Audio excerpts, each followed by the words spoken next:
So let's watch the full Kamala Harris interview last night. Madam Vice President, Governor Walz, thank you so much for sitting down with me and bringing the bus. Bus tour is well underway here in Georgia. You have less time to make your case to voters than any candidate in modern American history. The voters are really eager to hear what your plans are. If you are elected, what would you do on day one in the White House? Well, there are a number of things. I will tell you first and foremost, one of my highest priorities is to do what we can to support and strengthen the middle class. When I look at the aspirations, the goals, the ambitions of the American people, I think that people are ready for a new way forward, in a way that generations of Americans have been fueled by hope and by optimism. I think sadly, in the last decade, we have had in the former president someone who has really been pushing an agenda and an environment that is about diminishing the character and the strength of who we are as Americans, really dividing our nation, and I think people are ready to turn the page on that. So what would you do?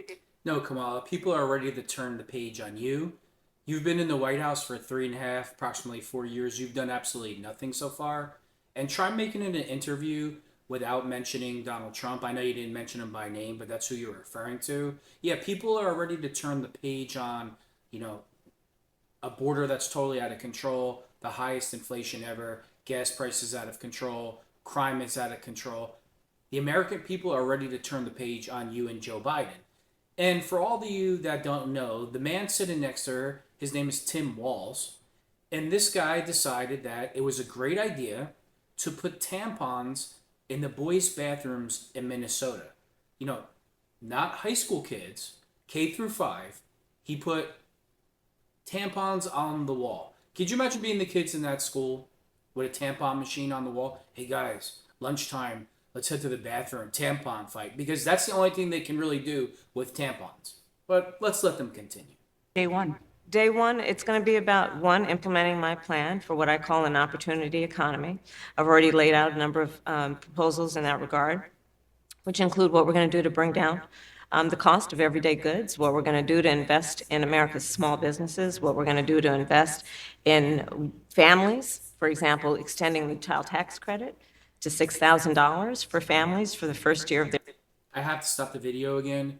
This is basic economics that Kamala Harris doesn't understand. And it's like, this is literally kindergarten economics that I'm going to explain to you. If we don't drill on our own soil for fuel, and we continuously have to get fuel from our enemies and out of our country, and we don't drill, baby, drill, as Trump would say, everything is more expensive based on fuel. So she can, I'm going to give $6,000 here, $200 here. This is typical Kamala, right? She doesn't know first grade economics, where if you keep outsourcing the fuel source, the cost of everything goes up. So it's right off the bat, it's just nothing but lies. Is she going to say that we're going to drill on American soil? I'll bet my life she doesn't talk about it. Their child's life, to help them buy a car seat, to help them buy baby clothes, a crib. There's the work that we're going to do that is about investing in the American family around affordable housing, a big issue in our country right now. So there are a number of things on day one. What about you? Well, I'm excited about this agenda too. As I said, the idea of inspiring America to what? Oh no, Tim is gonna Tim is gonna make it mandatory that every men's bathroom in the entire United States has a tampon machine on the wall. That's his big plan. And Kamala Harris, before she was in California, before she became the vice president, she was in California where the rent prices are insane. It's like $4,000 a month for a one-bedroom apartment. And if she wins, that's what's going to happen all across the country. Can be, and I think many of these things that the vice president's proposing are things that we share in values. And the child tax credit is one we know that reduces childhood poverty by 1/3. We did it in Minnesota to have a federal partner in this. Unbelievable, I think, in the impact that we can make. You talked about, you call it the opportunity economy. you are well aware that right now many Americans are struggling. There's a crisis of affordability. One of your campaign themes is we're not going back. But I wonder what you say to voters who do want to go back when it comes to the economy specifically, because their groceries were less expensive, housing was more affordable when Donald Trump was president. Well, let's start with the fact that when Joe Biden and I came in office, Here we go. during the height of the pandemic, we saw, You mean a pandemic that you created, but to vote so you could cheat in the election? You mean so you could do voter suppression? That pandemic, Kamala? You can't even look at the interviewer in the face when you bring that up. over 10 million jobs were lost. People, I mean, literally, we were all tracking the numbers. Hundreds of people a day were Sure dying we because were. of COVID. The economy had crashed. In large part, all of that because of mismanagement by Donald Trump of that crisis. Like, is she joking right now? So under Donald Trump, the economy crashed. I mean, is anything that come out of this lady's mouth the truth? Like, can she make it a sentence without lying? So the economy crashed under Trump. That's what she claims because of COVID. It's a complete lie. During Trump's entire presidency, inflation was never over 1.9%. Gas prices, for the most part, didn't go over $2.55 a gallon, $2.50 a gallon. Now the norm is, oh, if gas is $3.50 a gallon, $3.40 a gallon, that's cheap. Nothing that comes out of this lady's mouth is the truth. She can't make it a sentence with telling the truth. When we came in, our highest priority was to do what we could to rescue America. And today, we know that we have inflation at under 3%. A lot of our policies have led to the reality that America recovered fast. Inflation's at 3%. More like 17%. Come on. Don't worry. I mean, you're only 14% off. Why bother to, tell the truth? Come on.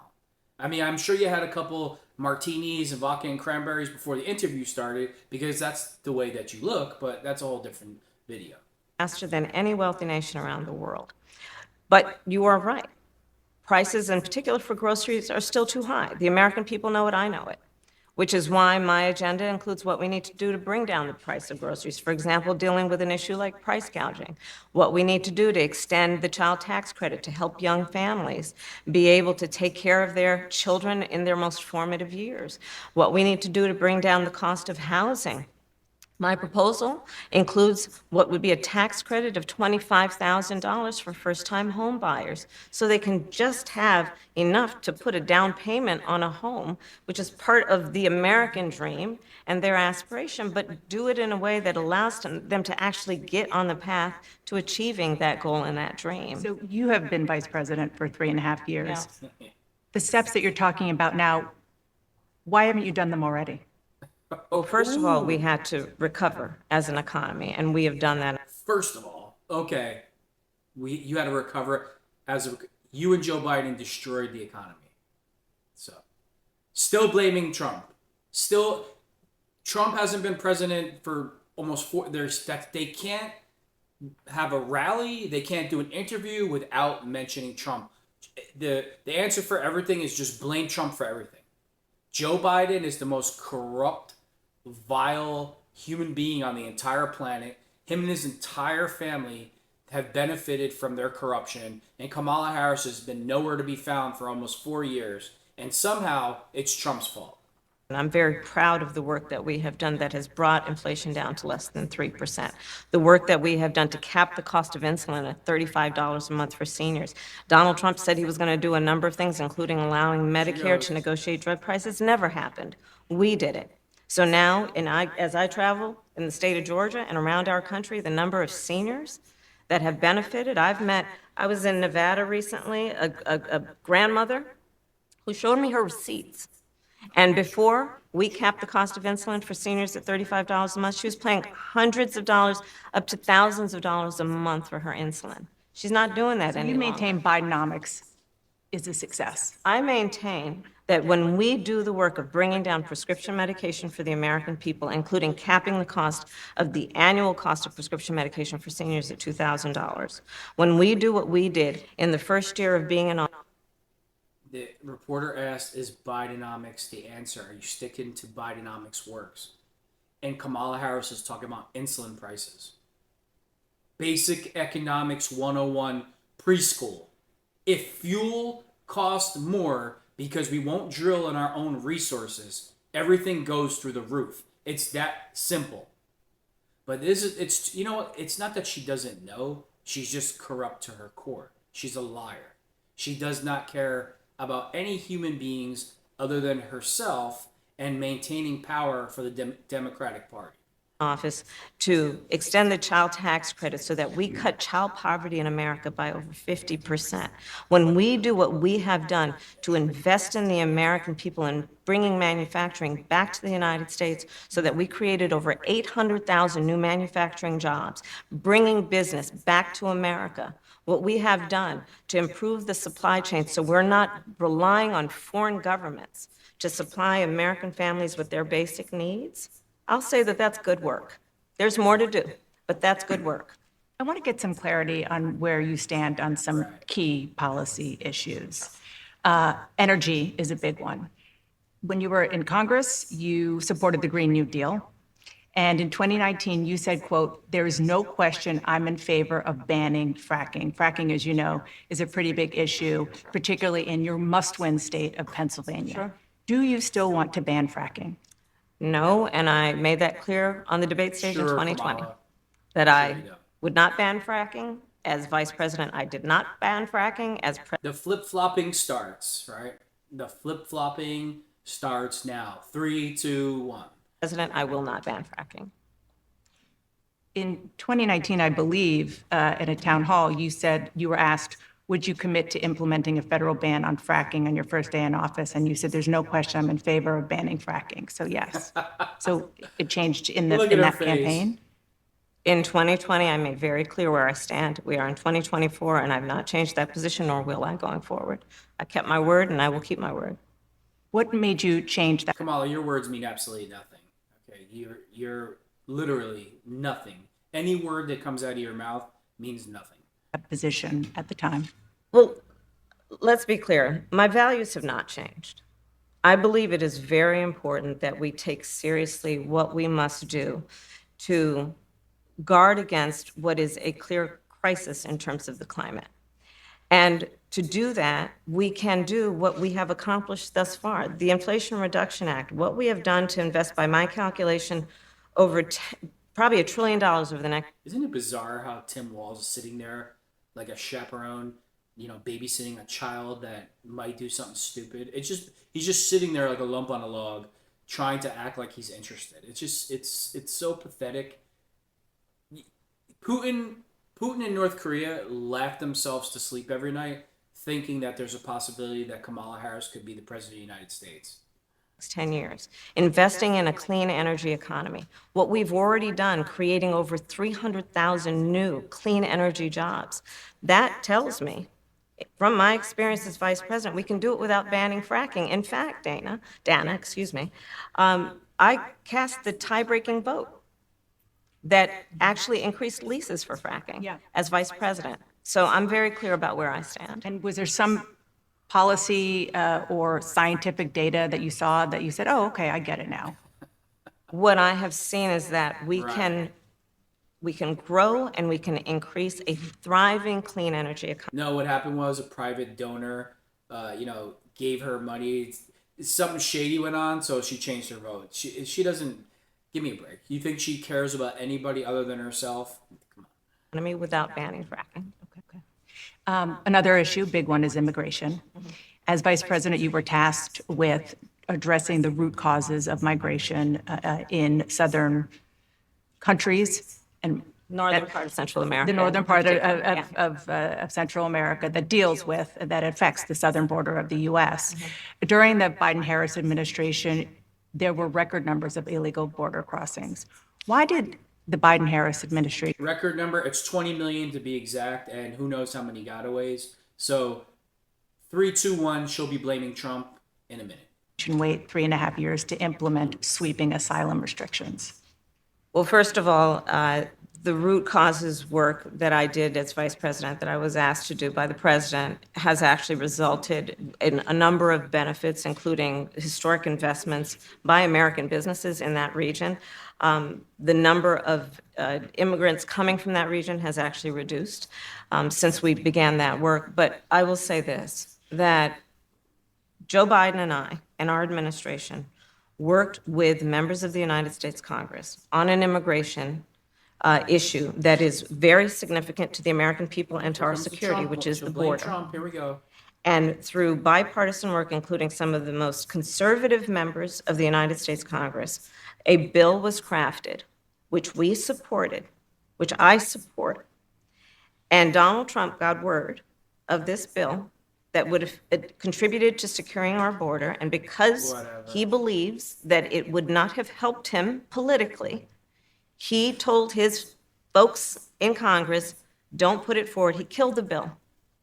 A border security bill Interesting. that would have put 1,500 more agents on the border. And let me tell you something, the Border Patrol endorsed the bill. And I'm sure Border Patrol does not endorse Joe Biden or Kamala Harris. And this is just nothing but a lie. And the reason why the bill was rejected is because it automatically gives amnesty to over 50 million illegals. That's why. That's why the bill was rejected. So, but she'll just lie. You know how many people have died of fentanyl poisoning because Kamala doesn't want to do her job? Do you know how many people have been sexually assaulted, murdered, robbery, crime everywhere through it's everywhere because of Kamala Harris and Joe Biden? Do you know how many kids have been sex trafficked? Ted Cruz was on the Senate floor the other day saying that over 200,000 children are missing and the United States government has no idea where they are. You know where they are? They're in sweatshops, they're with sex traffickers, they're with pedophiles. And you know who's to blame for that? Kamala Harris and Joe Biden.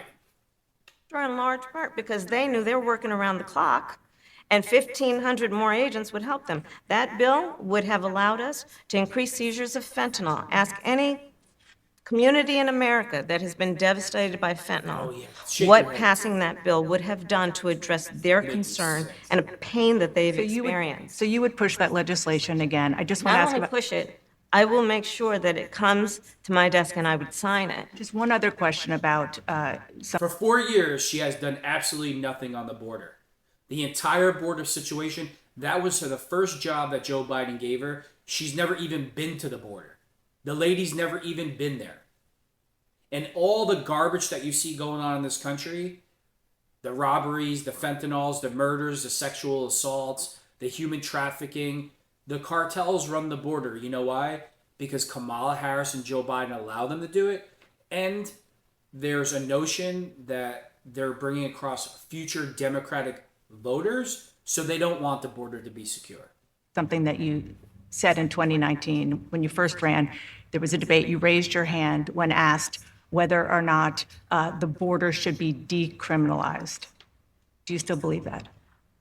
I believe there should be consequence. We have laws that have to be followed and enforced that address and deal with people who cross our border illegally, and there should be consequence. And let's be clear, in this race, I'm the only person who has prosecuted transnational criminal organizations who traffic in guns, drugs, and human beings. I'm the only person in She's on record saying that if somebody crossed the border, it shouldn't be considered a crime and they shouldn't be arrested.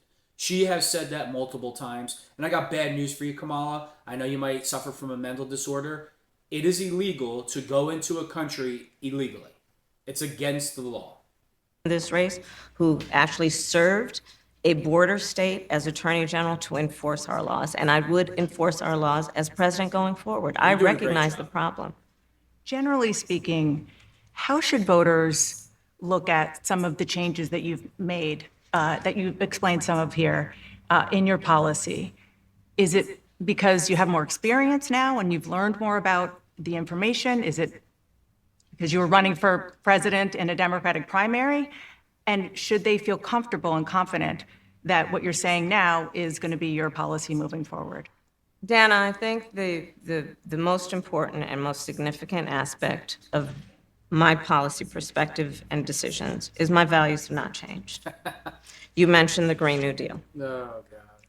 I have always believed, and I have worked on it, that the climate crisis is real, that it is an urgent matter to which we should apply metrics that include holding ourselves to deadlines around time. We did that with the Inflation Reduction Act. We have set goals for the United States of America and by extension the globe around when we should meet certain standards for reduction of greenhouse gas emissions, as an example.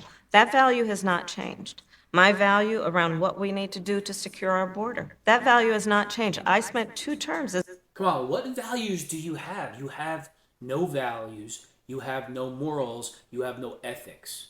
What? You know what? This is the most honest that Kamala's ever been. My values have not changed. So you know what that means? If she wins, exactly what's going on now is going to continue, and it's only going to get worse. Open borders, high inflation, high gas prices, crime everywhere, humans being trafficked. That's right. Her values have not changed. That's what Kamala Harris stands for. She's a radical, and she's telling you she's a radical. the Attorney General of California, prosecuting transnational criminal organizations, violations of American laws regarding the illegal passage of guns, drugs, and human beings across our border. My values have not changed. So that is the reality of it. And 4 years of being vice president, I'll tell you, one of the aspects to your point is traveling the country extensively. I mean, I'm here in Georgia, I think somebody told me 17 times since I've been vice president in Georgia alone.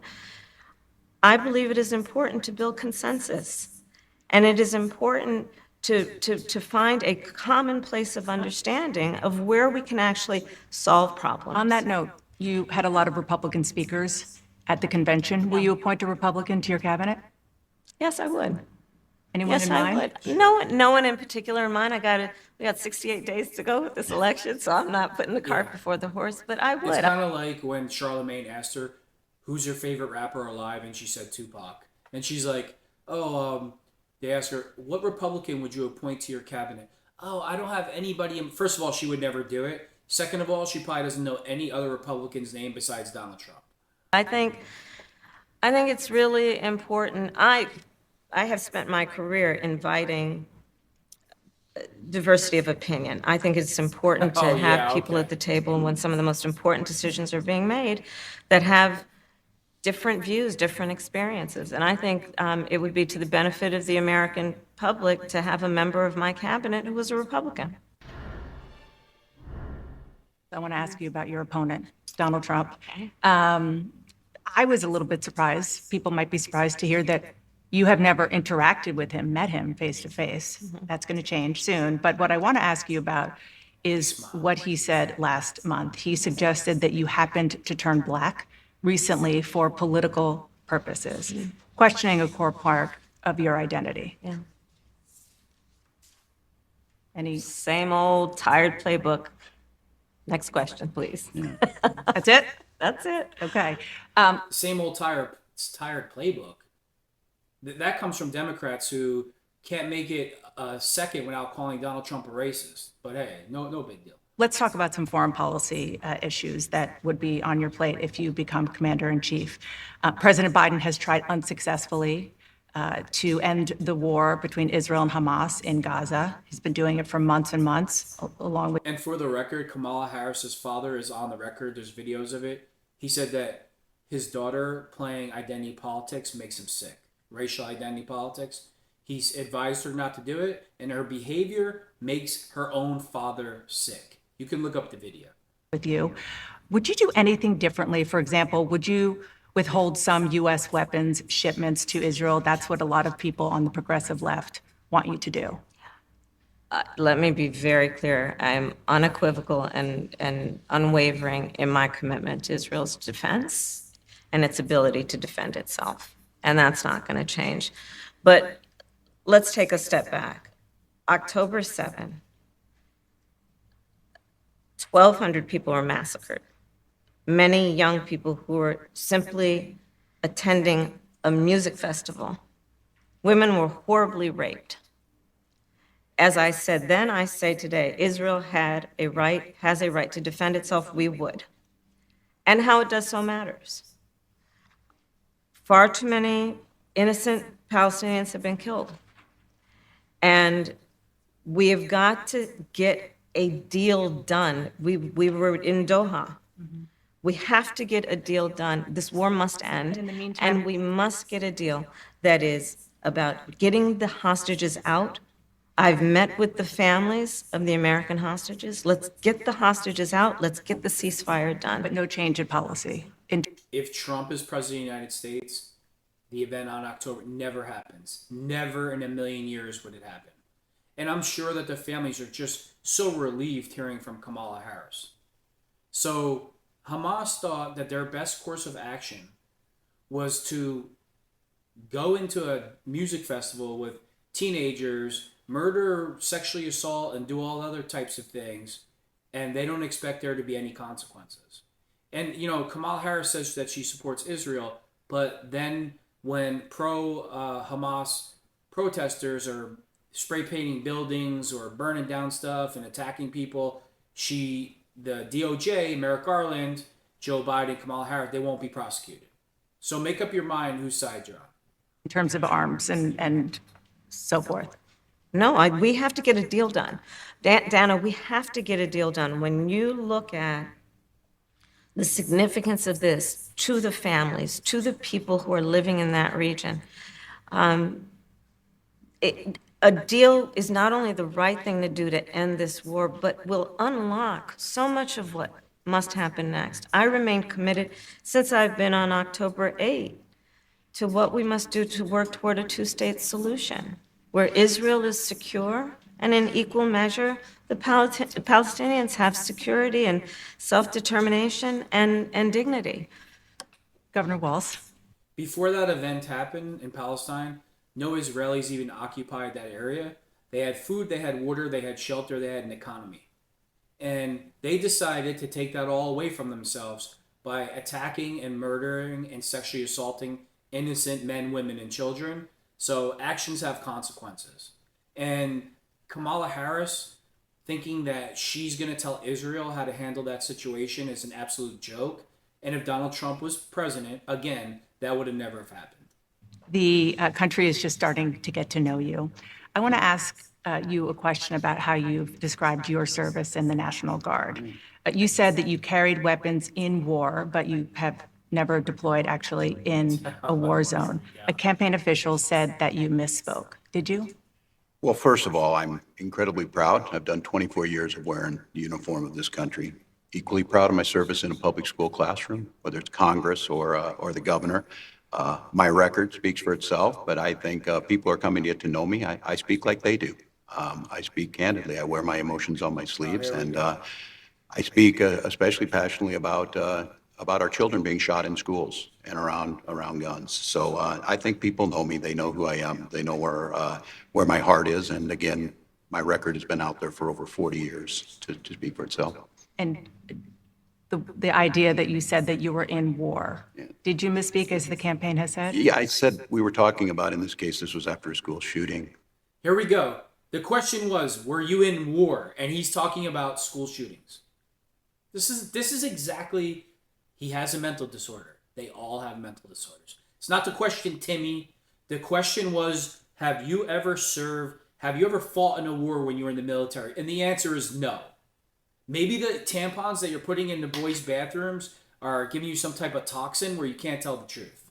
The ideas of carrying these weapons of war. And my wife, the English you told my grammar is not always correct. But again, if it's not this, it's an attack on my children for showing love for me, or it's an attack on my dog. I'm not going to do that. And the one thing I'll never do is I'll never demean another member's. The question was, did you fight in a war? He talks about school shootings. He talks about attacks on his children. He talks about an attack on his dog. This is the kind of person you want running that can't just say, "Hey, I misspoke. I exaggerated. Can we move on?" No. Two pathological liars, right? They want you to believe that the border's secure. The border's not secure. They want you to believe that there's no inflation. That's all in your mind. They want you to believe that gas prices, they're not up. They want you to believe that rent isn't up. They want you to believe that food. It's all your imagination. According to Kamala Harris and this clown, everything that's going on in the country negatively right now is a figment of your imagination. And if there is something going wrong that they admit to, it's Trump's fault. Service in any way. I never have, and I never will. I just, one other question, because can't answer the again, question. this is all new. Yeah. I mean, this was not, however many days ago, this was not on either of your bingo cards, especially yours. Bingo cards. You had to clarify that you had said that you and your wife used IVF, but it turned out you used a different kind of fertility in order to have children. And then when you ran for Congress in 2006, your campaign repeatedly made false statements about a 1995 arrest for drunk and reckless driving.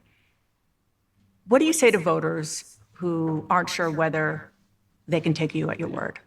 Well, I've been very public. I think they can see my students come out, former folks I've served with, and they vouch for me. I certainly own my mistakes when I make them. Oh, do you? The one thing I'll tell you is He owns his mistakes. She just asked him 3 times nicely, did you ever fight in a war? And he gave he owns his mistakes. He just proved to you that he did it. Yeah, Tim, what are you going to do, Tim? Make it mandatory that there's tampons in every men's bathroom in America? Show us your values, Timmy. God, I want to be like you. I wished in this country wouldn't have to do this. I spoke about our infertility issues because it's hell, and families know this. And I spoke about the treatments that were available to us that had those beautiful children there. That's quite a contrast in folks that are trying to take those rights away from us. And so I think people know who I am. They know that record. They've seen that. I've taught thousands of students. I've been out. You know who he is? He's a radical that he spent all of Minnesota's money. They were in a surplus, and now they're in a negative deficit of about 90 million or 90 billion, some ridiculous number. He changed the state flag because people were complaining that it's offensive. This guy stands for absolutely nothing. Can you imagine him and Kamala Harris going to talk to Putin? Putin, it would just be like, I wouldn't, if I'm Putin, I don't even take a meeting with these two clowns. I'd be like, I don't have time for these two. Out there. And I won't apologize for speaking passionately, whether it's guns in schools or protecting of reproductive go. rights. The contrast could not be clearer between what we're running against. The vice president's position on this has been clear. And I think most Americans get it if you've been through that. I don't think they're cutting hairs on IVF or IUI. I think what they're cutting hairs on is an abortion ban and the ability to be able to deny families the chance to have a beautiful child. Vice President Harris. Wow, so he's claiming Kamala Harris and Timmy are claiming that conservatives and Donald Trump don't want women to have the ability to have children. You know, the party that hands out free abortions at their rallies, the party that pushes abortion every chance they get in commercials, late-term abortion's the most disgusting thing on the planet. But according to Timmy here, it's really Donald Trump that doesn't want women to have babies. These people need he needs a straitjacket. They both need straitjackets and spend some time in a mental institution, both of them. Harris, you were a very staunch defender of President Biden's capacity to serve another 4 years. Right after the debate, you insisted that President Biden is extraordinarily strong. Given where we are now, do you have any regrets about what you told the American people? No, not at all. Not at all. I have served with President Biden for almost 4 years now, and I'll tell you, it's one of the greatest honors of my career, truly. He cares so deeply about the American people. He is so smart and loyal to the American people. And I have spent hours upon hours with him, be it in the... Joe Biden is loyal to the American people. Him and his son have been selling this country out for years to the highest bidder. She doesn't regret telling the American public that Joe Biden is perfectly fine, and then they replace him in a coup with her. You don't regret that. You don't regret lying to the American public over and over and over again, Kamala.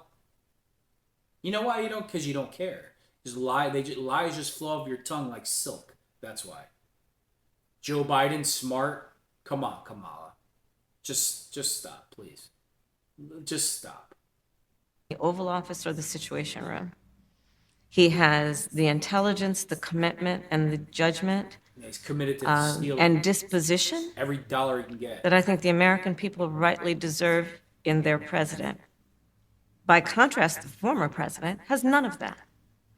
And so, one, I am so proud to have served as vice president to Joe Biden. And two, I am so proud to be running with Tim Walz for president of the United States. So Donald Trump isn't loyal to the American people, but Joe Biden is, and Tim Walz is, right? She has no she has absolutely no shame. She's just a pathological liar. She has no shame in her game whatsoever. She's just a total joke.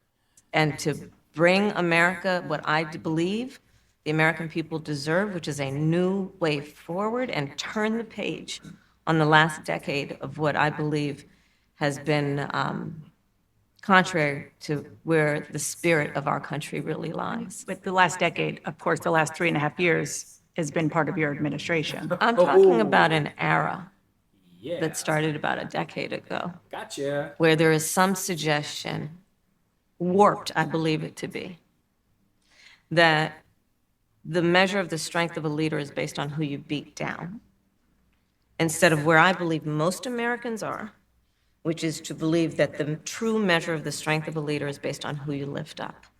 That's what's at stake as much as any other detail. Can you imagine the nerve of this lady saying that? The strength of his leader is who you lift up. Joe Biden, Kamala Harris, Obama, the Democratic crime machine, and it's a machine, have tried to bankrupt Donald Trump and his kids, use the justice system as a weapon to incarcerate him, and go after his children, arrest and imprison any supporter around him, and then when all else fails, try to have him gone. And she has the nerve to say that. Do you think if that bullet hits the mark, that Joe Biden steps down? He doesn't step down. So for her to sit there and stick her chest out and act like, oh, we're above that. We're about raising people up. When all your actions against Donald Trump and conservatives are literally the total opposite. Your behavior, Democrats and the machine, it's the Democratic machine, its behavior towards Donald Trump is absolutely disgusting. That's what goes on in communist countries. Oh, we can't beat our political opponent. If we can't cheat, if we can't beat him fair at the ballot box, we'll just have him sent to prison. Or better yet, we'll have somebody try to, the man. I can't say it. They'll ban the channel. That we could discuss in this election. Because we haven't had a chance to talk, I'm just curious, staying on President Biden, when he called you and said he was pulling out of the race, what was that like? And did he offer to endorse you right away, or did you ask for it? It was a Sunday, so here, I'll give you a little too much information. Go for it. yeah. There's no such Do that. thing, Madam Vice President. My family was staying with us, and including my baby nieces, and we had just had pancakes and, Oh, here we go. Auntie, can I have more bacon? Yes, I'll make you more bacon. And then Oh, she's just trying to show what a good person she is. First of all, Joe didn't call her. Obama and Kamala and the rest of the Democratic crime machine called Joe, and they let him know, hey, Joe, look. I mean, Nancy Pelosi admitted it. Nancy Pelosi was there also. Joe, either step down or we're going to do this the hard way. He was threatened. So now Kamala is turning into, I was having pancakes with the grandkids. And they were saying, can I have more, Mamala? And I was about to serve them pancakes on a Sunday when I got the terrific news that I'd be running for president. Meanwhile, it was Kamala, Obama, Nancy Pelosi calling Joe, or probably going to his residence and being like, hey, Joe, look, either step down or we're going to let all your dirt out and you'll be in jail along with Trump when we try to jail him also. So keep doing the Mother Teresa routine, Kamala. Not everybody's fooled. We were sitting down to do a puzzle, Right. Oh, a puzzle. How cute. and the phone rang, and it was Joe Biden. Yeah. And sure. and he told me what he had decided to do. And I asked him, "Are you sure?" Yeah, okay, Kamala. And he said Right. yes. And that's how I learned about it. Yeah. And what about the endorsement? Did you ask for it? And he was very clear that he was going to support me. So when he called to tell you, he said, I'm pulling out of the race and I'm going to support you. Well, my first thought was not about me, to be honest with you. My first thought was That's about not the him, question, Kamala. to be honest. To be honest, you're not ever honest. You're lying. I think history is going to show a number of things about Joe Biden's presidency. I think history is going to show that in so many ways it was transformative, be it on what we have accomplished. Yeah, it was transformative. Kamala claims that Joe Biden's presidency was transformative. Yeah, you transformed the country into the country's basically burning down, right? Unsecure border, highest gas prices ever, inflation. You know, you go buy 5 things from ShopRite, it costs you $125. What a transformation, Kamala. I mean, you and Joe keep up the great work. We all feel safe. Our pockets are just filled with money while you guys were in control. Wonderful transformation. Around finally investing in America's infrastructure, investing in new economies, in new industries, what we have done to bring our allies back together and have confidence in who we are as America and grow that alliance, what we have done to stand true to our principles, including one of the most important international rules and norms, which is the importance of sovereignty and territorial integrity. And I think history is going to show not only has Joe Biden led an administration that has achieved those extraordinary successes, but the character of the man is one that he has been in his life and career, including as a president, quite selfless and puts the American people first. He's I been just have corrupt to his ask whole you both career. about 2 standout moments, aside, of course, from the addresses that you both gave, but standout moments that were perhaps unexpected during the convention. You mentioned one of them, Governor. A moment that you shared, that the world shared with your son, Gus. You were speaking, the camera caught him, so incredibly proud of you, so emotional, saying, "That's my dad." Yeah, I mean, he looks like he has high estrogen like the father. I mean, he's it's all an act. It's just an act. Give me a break, Timmy. I don't know as a father I could have ever imagined that. I'm grateful for so many reasons to be on this ticket, but that moment, to understand what was really important, to have my son feel a sense of pride. I got a question for you, Timmy. When your son was grown up, did you put tampons in his bedroom? Did you put tampons on the wall just in case? I mean, it's a legitimate question, Timmy. You put tampons on the wall for everybody else's children. I mean, specifically the boys' bathrooms in the state of Minnesota. So did your son have tampons in his room growing up, Tim? Hopefully he threw a couple at you when you spewed your nonsense to him. In me that I was trying to do the right thing, and it was you try and protect your kids. It brings notoriety and things, but it was just such a visceral, emotional moment that I'm grateful I got to You know what, Americans? If you want to protect your kids, don't vote for these two. I'll tell you that. experience it, and I'm so proud of him. I'm proud of him. I'm proud of Hope. I'm proud of Gwen. She's a wonderful mother, and these are great kids. And I think the one thing is talking about the era we're in is our politics can be better. It can be different. We can show some of these things, and we can have families involved in this. And I hope that I hope people felt that out there, and I hope they hug their kids a little tighter because you just never know, and life can be kind of hard. And last question, Madam Vice President, the photograph that has gone viral. You were speaking, one of your grandnieces that you were just talking about was watching you accept the nomination. You didn't explicitly talk about gender or race in your speech, but it obviously means a lot to a lot of people, and that viral picture really says it. What does it mean to you? I am running because I believe that I am the best person to do this job at this moment, for all Americans, Right. regardless of race and gender. Sure. But I did see that photograph, and I was deeply touched by it. And you're right. Of course you saw the photograph because it's staged, Kamala. Just like everything that comes out of your mouth is staged. Just like all the emotions with Timmy's son is staged. You have no real emotions. You have no real answers. All the energy and vibes nonsense, it's all staged. It's all garbage. You know why you have to do all this fake emotional stuff? Because you have no real answers. You have no real policies, Kamala. So this is what the Democratic Party does, right? They have no answers. They're destroying everything. So they got to come up with vibes and happiness. Well, how happy can you be when you're paying $4 a gallon or $25 for a steak or your rent for a 1-bedroom apartment's $3,000 a month? Right? Is that vibes? What kind of vibe is that?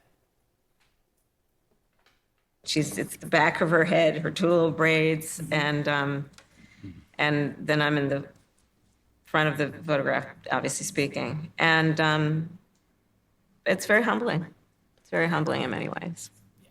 Did she talk to you about it afterwards? Oh, she had a lot to talk about. She had a lot. She listened to everything, and she listens to everything. I feel terrible for her then listening to you because if she's listening to, we don't want to teach our kids to be liars, Kamala. All right? We don't want to do that. We want the little kiddies to tell the truth, something that you have a very, very hard time doing. Your hot takes? Oh, yeah, definitely. Madam Vice President, Governor Walz, thank you so much for your time. Appreciate it. Thank for you. having Thank you, us. Dana. Thank you. So they have no answers. Kamala says her values haven't changed. And basically what she's saying is nothing will change. Elect me and everything will stay the same and get worse. That's what she's telling you. So this interview answered no questions, but at the same time answered the biggest question. Kamala, who are you? Has your values changed? Nope. Exactly what I've been doing for the last 3.5 years, I will continue to do. And that's to destroy the United States of America. That's all that Joe Biden and Kamala Harris have done.